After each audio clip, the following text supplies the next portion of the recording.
études de pharma, ça commence en PACES. Donc maintenant, c'est PASS-LAS.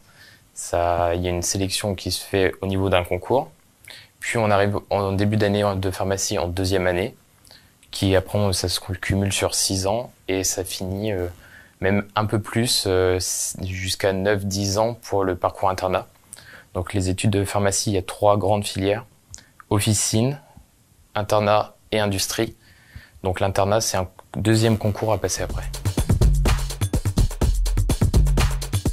Au fur et à mesure du parcours en pharmacie, on va avoir des matières qui vont un peu évoluer.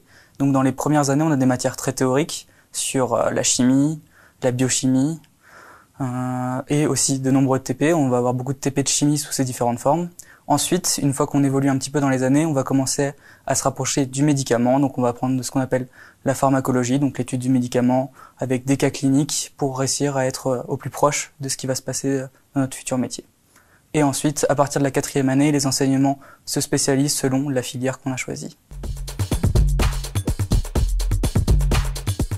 Alors ce qui est appréciable dans la formation, c'est tout d'abord qu'il y ait pas mal de manipulations. On peut faire des travaux pratiques et de la théorie, mais également pouvoir pratiquer le métier. Donc dès la 3e année après le stage, on peut exercer en officine en tant qu'étudiant en pharmacie.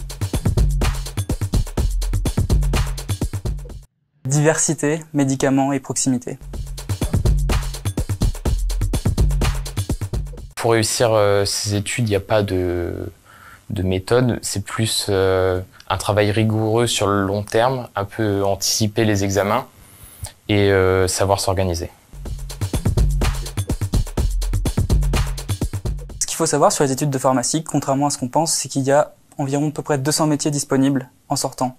Le principal et le plus représenté, c'est le pharmacien d'officine, donc comme on se retrouve ici. Donc ces missions vont être de délivrer les médicaments aux patients et surtout le conseil, c'est très important pour le pharmacien en officine puisque c'est le premier contact avec le patient. Mais il y a d'autres métiers accessibles comme par exemple des métiers en industrie ou à l'hôpital qui vont être très diversifiés aussi bien dans la qualité, de la production, de la recherche, du marketing pour l'industrie et l'hôpital de la recherche biologique, de la bio ou pharmacien hospitalier.